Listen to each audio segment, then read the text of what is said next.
All right, here we're going to kind of put everything together that we've been talking about so far with data and probability and using the normal curve. Um, Here we have some questions that you'll be able to answer after you kind of go through the lesson. And we'll come back to these. But basically what we're going to do is look and see what happens when we're not exactly 1 or 2 standard deviations away.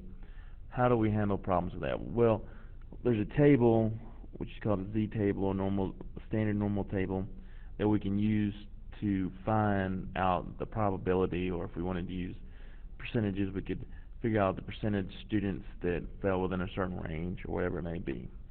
So let's go ahead and look at some questions, and then we'll come back to these. All right, here we're going to look at the ACT scores.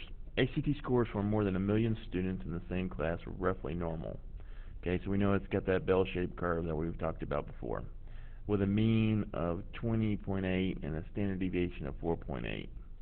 Find the probability that a randomly selected student scored at most an 18.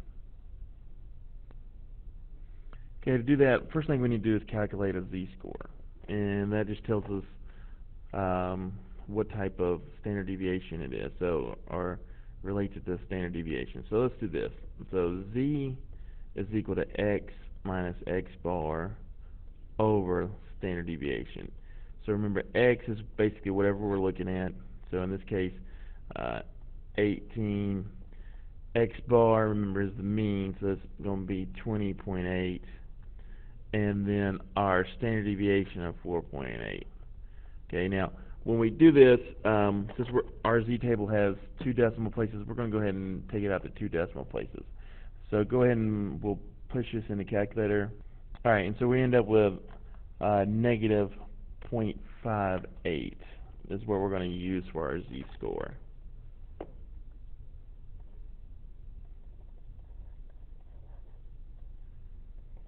Alright, so that's our z-score. Now we'll have to go look this value up in the table.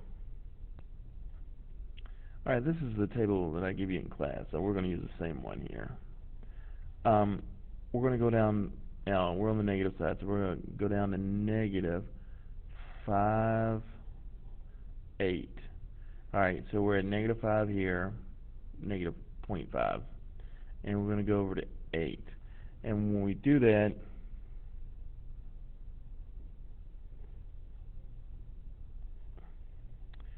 we should end up with this. Well, it's not negative, but 0.28 is our probability. So let's go back over to where we were working this out.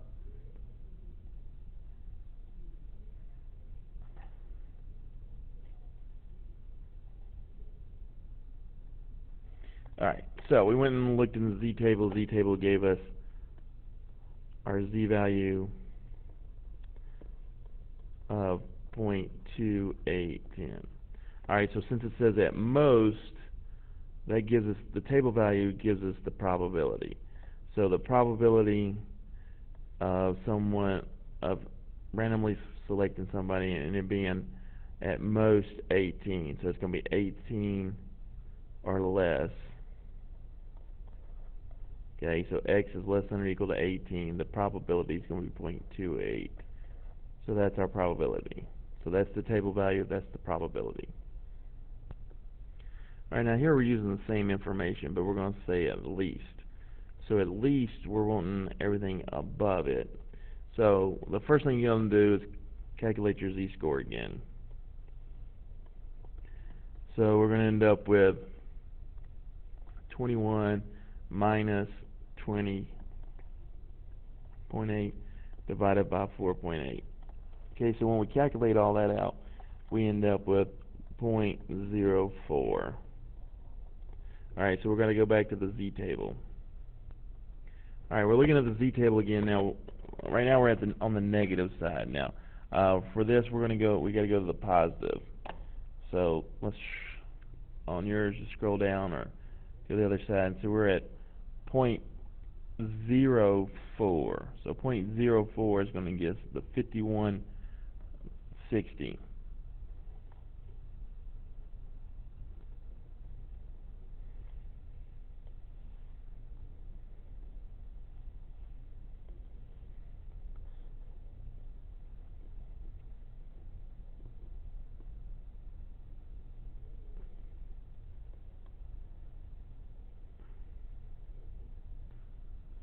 So we've looked at ones where we've scored above. We wanted somebody that scored below that number below, and we've looked at above. Now let's look at what happens with between. Now between here, we're going to find out the probability of scoring between an 18 and a 21. Now our we have to calculate two z-scores here. So with this, what we'll do is take our z-scores, and it's going to end up being the same ones this time that we had before. So our z-score would be 18 minus 20.8, all divided by 4.8. That'd be our first z-score. And then our second z-score is going to be 21 minus 20.8 over 4.8. Okay, so we end up, again, with our z-score being negative 0.58. And then for this one, it would be 0.04. Okay, now what we would do is go in the tables and look up the probabilities. Now we've already done that once, so hopefully you can do that. But so we end up with, for the first one, the table value would be 2810. So I'll just call that 1 for now. All right, and then the second one would have been the 0.5160.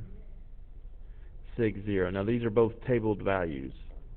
Okay, now anytime you have a z-score and you're looking for the in-between, we're just going to take the difference. Now we'll set them up.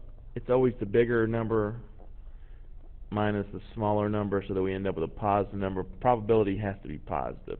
It can't be negative.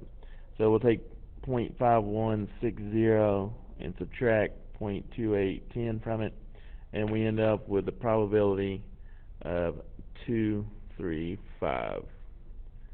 Okay, so the probability of picking somebody who scored between an 18 and 21 is 0.235.